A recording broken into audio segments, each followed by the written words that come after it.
Political philosophy in the West begins with the ancient Greeks, and Plato, inheriting a rich tradition of political speculation, became his first embodiment. देखिए, राजनीतिक सिद्धांत जो पश्चिमी सभ्यता में पश्चिमी देशों में आरंभ हुआ था वो एंशियंट ग्रीक से स्टार्ट होता है, और प्लाटो इस मतलब राजनीतिक विचार का या सोच का एक पहला मतलब एक अवतार भी कहा जाता है। उनको अवतार के रूप से देखा जा सकता है। प्लाटो एक विचारधारी थे, आदर्शवादी थे। For he laid down the basis of political, और राजनीतिक आदर्शवादी का जनक भी कहा जाता है पश्चिमी देशों में, पश्चिमी सभ्यता में। और वो इसके साथ आदर्शवाद के साथ साथ वो एक फिलोसोफर भी थे, दार्शनिक भी थे।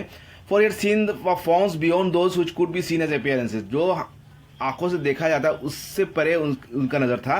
वो वर्तमान वास्तविक जीवन से भी मतलब जो चीज देखा नहीं जाता है उससे उसके भी आगे उनका नजर था, ये कहते हैं।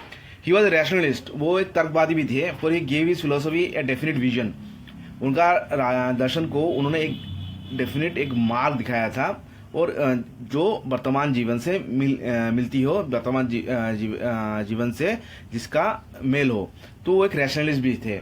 ही वॉज, इसके साथ वो क्रांतिकारी भी कहा जाता है उनको। For he attempted to build a new and novel fabric on the ruins of society around, जो भी समाज के चट्टे बट्टे है, जो भी बिखरा हुआ समाज है, उसको लेके वो एक नया और एक नोबल, एक आदर्श एक समाज गठन करने का उन्होंने एक विचार रखा था।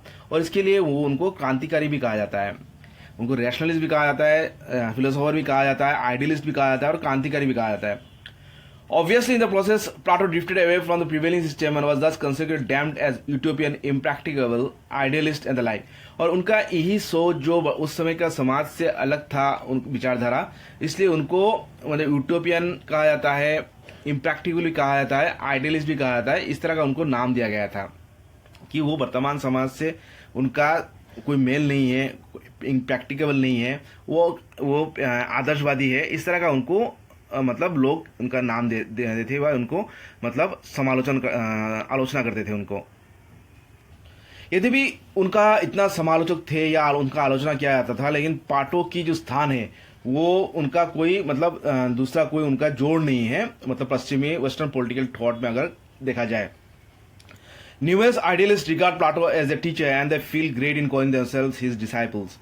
और जितने भी आदर्शवादी है वो मतलब वो बहुत से आदर्शवादी उनको अपना गुरु के हिसाब से मानते हैं प्लाटो को।